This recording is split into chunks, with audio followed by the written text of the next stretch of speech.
예수님의 문제 해결 방법이라고 하는 제목으로 하나님의 말씀을 선포하겠습니다.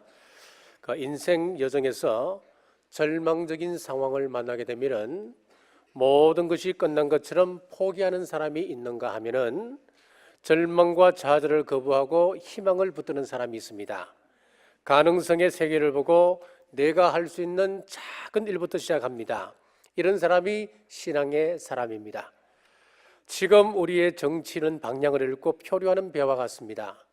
사회와 안보는 세계에서 가장 호전적인 세력과 대치하며 불안하고 있고, 또 미국 눈치 보랴 중국 눈치 보랴 경제도 미래도 불안정합니다.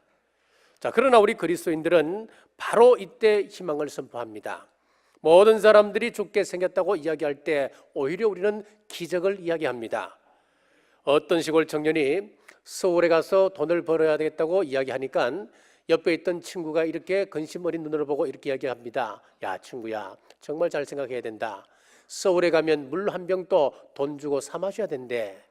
그러니까 이 친구가 눈이 반짝반짝해지면 그봐, 서울에는 물 한 병만 팔아도 그거 장사되는 거야. 언제나 믿음과 희망을 보는 사람이 있는가 하면은 안 되는 것만 바라보는 사람이 있더란 이야기입니다. 벼룩 여왕 루이즈 로스차일드가 벼룩의 점프력에 대해서 연구를 했습니다. 벼룩은 한 30cm를 뛴다고 그러는데 자기 배에 수백 배를 뛰는 높이라고 그러지요. 굉장한 점프력을 가지고 있습니다. 이런 실험을 했습니다. 수십 마리의 벼룩을 실험용 용기에 넣고 이제 그 용기 위에다가 투명한 유리를 덮었습니다. 그랬더니만 본능에 따라서 이 벼룩들이 탈출하려고 점프를 시도합니다. 여기저기에서 딱딱하는 소리가 끊이지 않습니다. 그러다 얼마의 시간이 흐른 후에 소리가 나지 않아서 유리 덮개를 벗기고 보니까 놀랍게도 그 벼룩들이 자기 몸이 부딪히지 않는 높이만큼 제한적으로 높이를 뛰고 있다고 하는 것이었습니다. 여전히 뛰고 있었습니다만은 유리 덮개 근처까지만 뛰는 것이었습니다.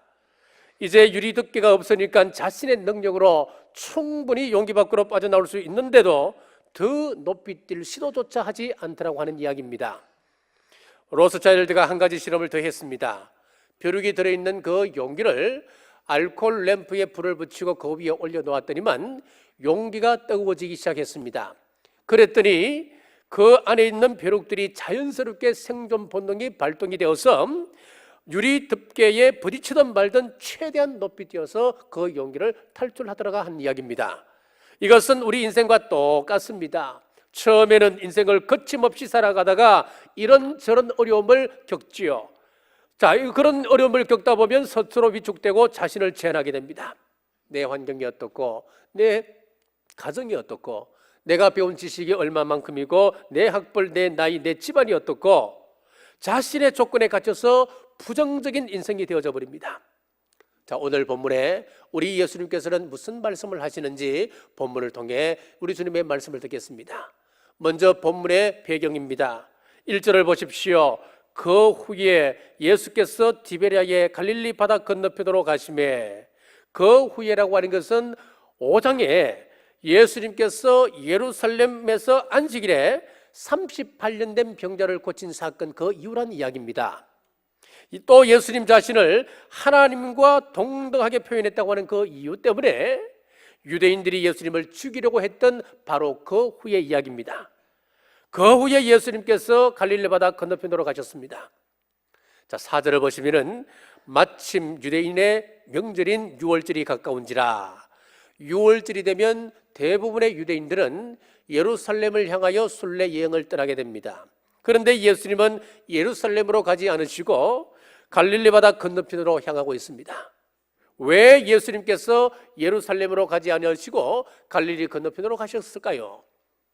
표면적인 이유는 자신을 거부하기에 예루살렘으로 올라가지 않으셨습니다만은 보다 실질적인 이유는 그들이 지키는 그 유월절이 유대 여호와의 명절이 아니고 유대인의 명절로 전락되어져 있기 때문에 그렇습니다. 그래서 4절에 유대인의 명절 그렇게 말씀하고 있습니다. 그러나 성경은 분명히 말씀합니다. 출애굽기 12장 11절 말씀해 보시면은 여호와의 유월절이라 그랬습니다. 여호와의 절기라고 하는 것입니다. 레위기도 보면 곳곳에서 여호와의 절기라 그랬습니다. 그러나 지금 하나님의 영광이 떠나버리고 사람들만 오르락내리락 하는 형식에만 머물러 있는 그것을 보고 유대인의 명절이라고 말씀을 기록하고 있는 사도 요한이 의도적으로 그렇게 기록하고 있습니다. 그래서 우리 예수님께서는 자신을 거절하는 예루살렘으로 가지 않으시고 갈릴리로 가시게 되었습니다. 갈릴리 건너편으로 가시는데 큰 무리가 따랐다 그랬습니다. 여기서 큰 무리는 어떤 사람들이었을까요? 2절을 보십시오. 큰 무리가 따르니 이는 병자들에게 행하시는 표적을 보았음이러라. 호기심과 자극적인 기적을 갈망하는 사람들이 대부분이었다는 이 말씀입니다.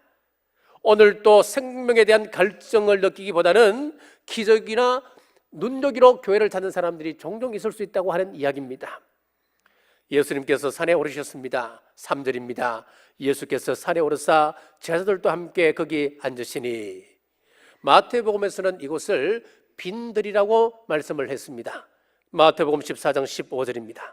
저녁이 되매 제자들이 나와 이르되 이곳은 빈들이요 때도 이미 저물었으니. 빈들이라고 하는 것은 마을과 동떨어진 황량한 광야를 이야기합니다. 찬바람이 부는 언덕, 쉴 만한 곳이 없는 곳을 이야기합니다.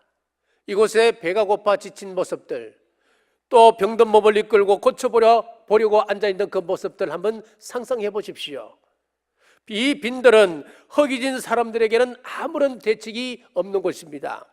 시간적으로 이미 해가 뉘어졌습니다. 황혼입니다. 이러지도 못하고 저러지도 못하는 상황이 되었습니다. 이 베세다 빈들의 모습은 바로 우리가 사는 이 세상의 모습이기도 합니다. 병이 들어 빈들입니까? 아니면은 여러분의 물질이 없어서 빈들입니까? 인간관계가 파괴되어 빈들입니까? 자, 중요한 것은 빈들일지라도 우리 주님 만나시길 간절히 바랍니다. 마태복음 14장 14절에서 예수께서 나오사 큰 무리를 보시고 불쌍히 여기사 그랬습니다. 불쌍히 여겼다 그랬습니다. 마가복음 6장 34절에도 예수께서 나오사 큰 무리를 보시고 그 목자 없는 양 같은 무리에 인하여 불쌍히 여기사, 여기서도 불쌍히 여기사 그랬습니다. 많은 사람들이 기적과 호기심 때문에 육신의 필요를 위하여서 예수님께 나왔을지라도 우리 예수님께서는 저와 여러분을 불쌍히 여기신다 그랬습니다. 이것이 바로 복음입니다. 우리가 맨 처음 교회 출석하게 될 때에 영생을 알고 교회에 나온 분들은 거의 없을 겁니다. 어떤 사람은 자녀가 병들어서 자녀의 치유를 위하여서 나오신 분들도 계실 겁니다. 어떤 사람은 사업에 실패하여 또 가정 파탄 때문에 혹은 사랑의 갈증으로 찾아온 사람도 있을 것입니다. 우리가 예수님을 처음 만났을 때는 거의 다 육신적인 필요에 의해서 이곳에 나오게 되었습니다. 어떤 이유에서든 우리 주님은 우리를 불쌍히 여기신다고 말씀합니다. 거절하지 않으시고 불쌍히 여기시는 우리 주님 만나시길 주님의 이름으로 축복합니다. 자, 그럼 문제 해결의 방법을 보겠습니다. 첫 번째는 빌립의 문제 해결 방법입니다. 5절 말씀입니다. 예수께서 눈을 들어 큰 무리가 자기에게로 오는 것을 보시고 빌립에게 이르시되 우리가 어디서 떡을 싸서 이 사람들을 먹이겠느냐 하시니, 왜 주님께서 베드로나 요한 같은 특별히 사랑했던 사람들을 부르시지 않고 빌립을 부르셨을까요? 자, 6절에 보면 빌립을 시험하고자 하심이라 그랬습니다. 여기서 시험이라고 하는 이 단어는 유혹을 의미하는 템테이션이 아닙니다. 예수님께서 십자가에 못 박히셨을 때에 마귀가 예수님을 템테이션, 유혹했습니다. 십자가에서 내려오라고 유혹했습니다. 영광을 취하라고 유혹했습니다.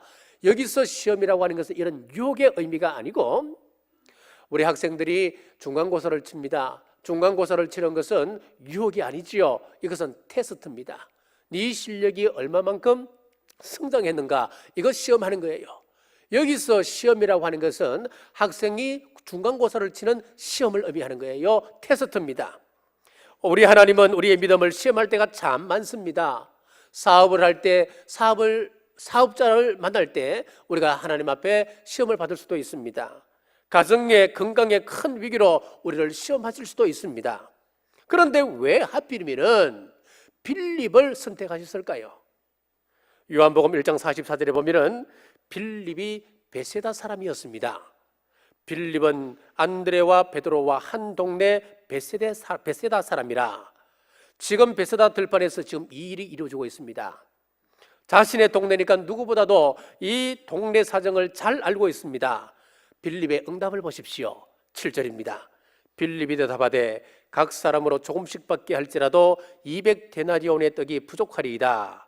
과연 이 지역 출신답게 그의 지식과 경험을 말합니다. 주님, 이곳은 들판입니다. 그리고 우리들은 무일 뿐입니다. 조금씩 받게 할지라도, 여기서 조금씩 받게 할지라도 영어 성경에서는 NIV에서 이렇게 번역했습니다. 한 입씩만 먹게 하여도, 그렇게 되어 있습니다. 예수님, 우리에게는 돈도 없으려니와 만약 돈이 있어도 한 입씩만 먹여도 200데나리온의 돈 가지고도 부족합니다 라고 했습니다. 한 데나리온은 장정 한 사람의 하루 품삯입니다. 200데나리온은 한 사람이 8달 벌어야 얻을 수 있는 임금입니다. 그리고 내가 이 지역을 잘 아는데 이 많은 사람들을 동시에 먹일 수 있는 그런 빵을 팔 수 있는 가게도 없습니다. 그러니까 차라리 이들을 돌려보내시지요. 빌립은 합리적으로 정확한 계산을 하였습니다. 그러나 여기에 문제가 하나 있습니다. 우리 예수님의 능력을 포함시키지 않았습니다. 계산에 넣지를 못했습니다. 빌립은 이미 갈릴리 가나 혼인잔치에서 물로 포도주를 만드신 주님의 기적을 경험했던 사람이었습니다. 38년 된 병자를 일으키신 주님의 치유하는 능력을 이미 보았던 사람이었습니다. 그러나 막상 내 문제로 등장할 때는 자신의 삶에 주님의 능력을 계산에 넣지를 못했습니다. 오늘 우리들 삶 가운데 시험이 닥칠 때 우리도 이런 모습으로 응답할 때가 참 많습니다. 다른 사람의 문제를 보고는 믿음으로 극복하라고, 성경 말씀에, 하나님 말씀에 이렇게 약속하고 있으니까 이것 가지고, 이것 붙들고 네가 승리하라고, 믿음을 좀 굳건히 하라고 그렇게 이야기하지요. 그러나 그것이 내 문제일 때는 우리가 그렇게 이야기하지 못하더라는 거예요. 그렇게 응답하지 못하더라는 거예요. 평안할 때는 감사하다가도 본인의 힘으로 감당하지 못하는 심각한 시험과 위기가 올 때는 자기 역량만큼만 인정하더라고 하는 거예요. 그런 사람에게는 우리 하나님이 자기 주먹만한 하나님밖에 되지 못합니다. 자기 지식만한 하나님밖에 되지 못합니다. 자기 지갑 저금통장만한 하나님으로 제안을 하게 됩니다. 그래서 일본의 우찌무라 간조는 하나님 앞에 계산하는 죄를 짓지 말라라고 경고했습니다. 교회 안에도 빌립 같은 사람들이 얼마든지 있을 수 있습니다. 무슨 일을 하자고 하면은 먼저 계산합니다. 자신의 경험에 비춰서 비교해보고 이거 어려운데요, 이거 안 되는데요, 이거 불가능한데요, 지금 시점에서는 이거 도저히 하면 안 됩니다. 일을 막을 수 있다고 하는 거예요. 사랑하는 남부가족 여러분, 우리 예수님의 능력을 자신의 지혜에, 자신의 능력에, 자신의 재물에 제한하지 말기를 주의 이름으로 축복합니다. 문제 해결 방법 두 번째는 안드레의 방법이 있습니다. 8절에서 9절 말씀입니다. 제자 중 하나 곧 시몬 베드로의 형제 안드레가 예수께 여짜오되 여기 한 아이가 있어 보리떡 5개와 물고기 2마리를 가지고 있나이다. 그러나 그것이 이 많은 사람에게 얼마나 되겠사옵나이까. 믿음의 사람은 비록 비관적인 상황이라 할지라도 조그마한 가능성이라도 그 가능성을 찾습니다. 도시락 하나를 발견하고 예수님께 그것을 가져옵니다. 자, 안드레는 성경에 보면 참 재미난 사람입니다. 이 안드레의 은사가 있습니다. 그 은사는 인도하고 소개하는 은사였습니다. 예수님의 수제자로 후에 사용되어졌던 이 베드로를 예수님께로 인도했던 사람이 바로 안드레였습니다. 헬라 사람이 찾아왔습니다. 그 헬라 사람을 예수님께로 인도했던 사람 또한 안드레였습니다. 안드레는 문제가 있을 때마다 예수님께로 그 문제를 가지고 갔던 사람이 또한 안드레였습니다. 그렇습니다. 안드레의 은사만큼이나 빌립과는 확연한 차이가 있었습니다. 한 사람은 처음부터 비관적으로 체념했다면 한 사람은 그래도 작은 무엇이라도 제시하면서 문제를 해결하려고 하는 자세를 가졌다고 하는 차이입니다. 무조건 안 된다, 틀렸다가 아니라 겨자씨만한 믿음을 소유하고 보리떡 5개, 물고기 2마리를 주님께 가져갔습니다.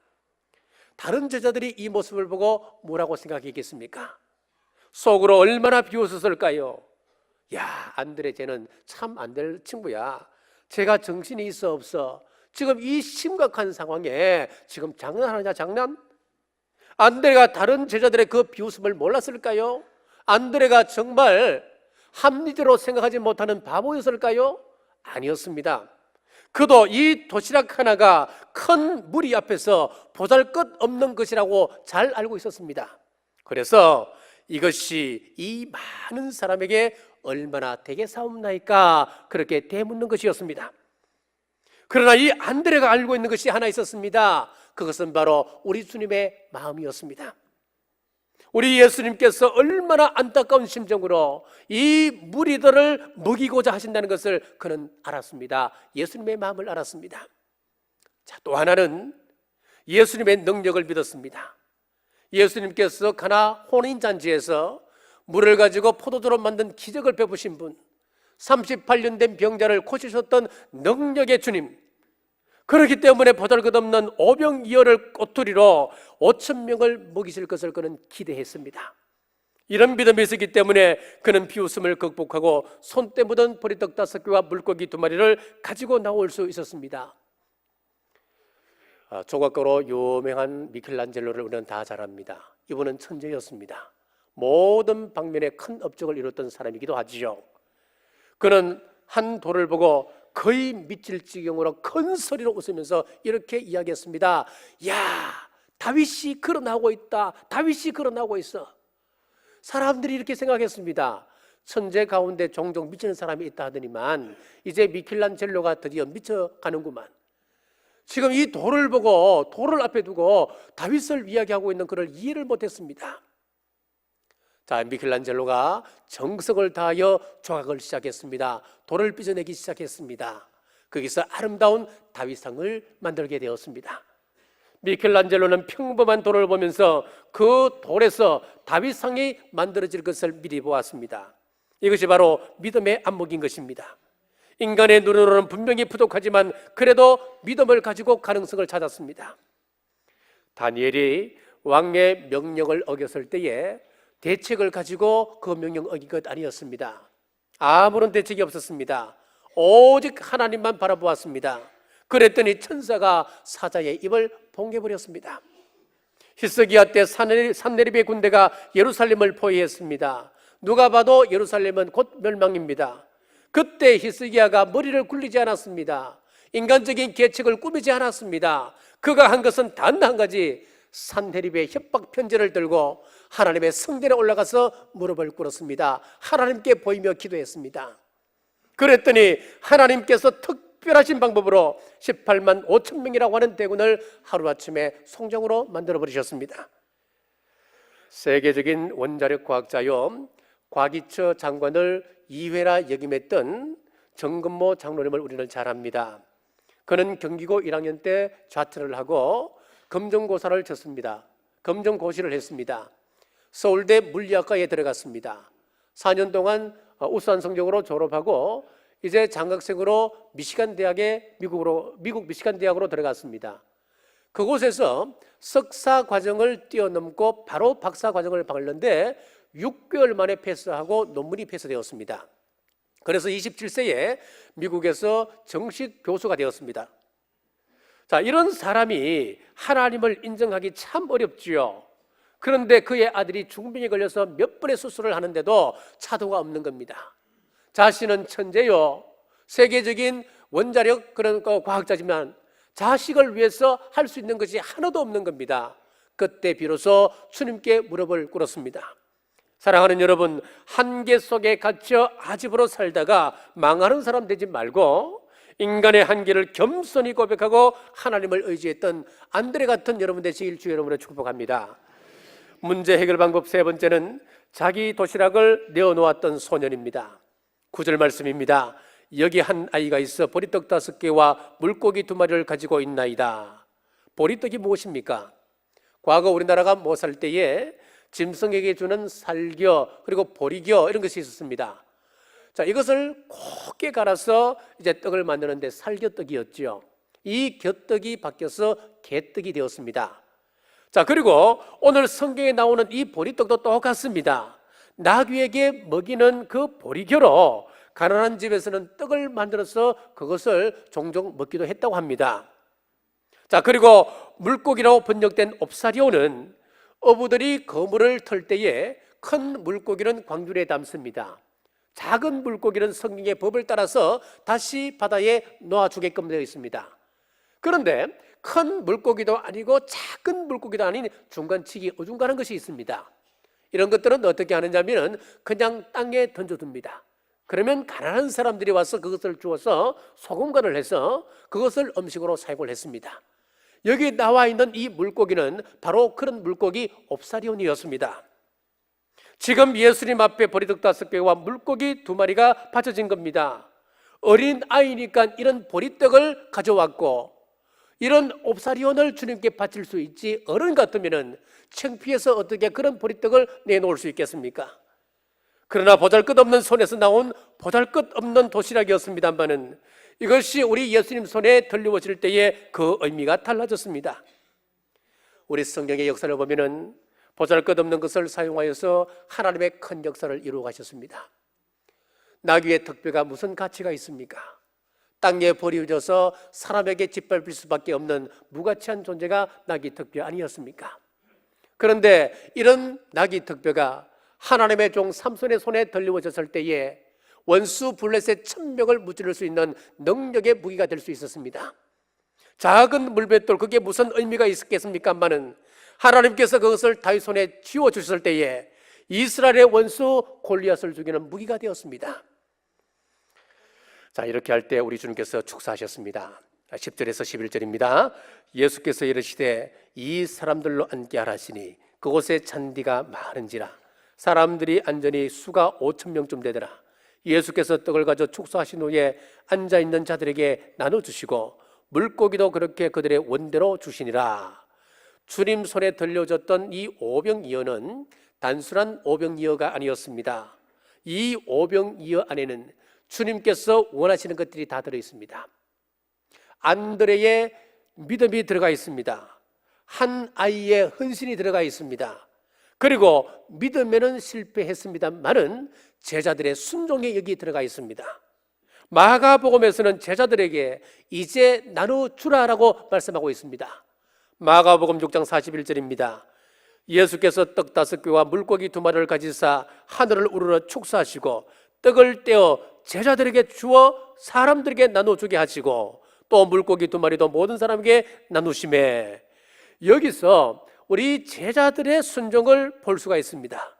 믿음에 있어서 제자들은 실패했습니다. 그러나 주님께서 이것을 떼어 나누어 주라 할 때에 제자들이 순종함으로 그것을 떼어 나누어 주게 되었습니다.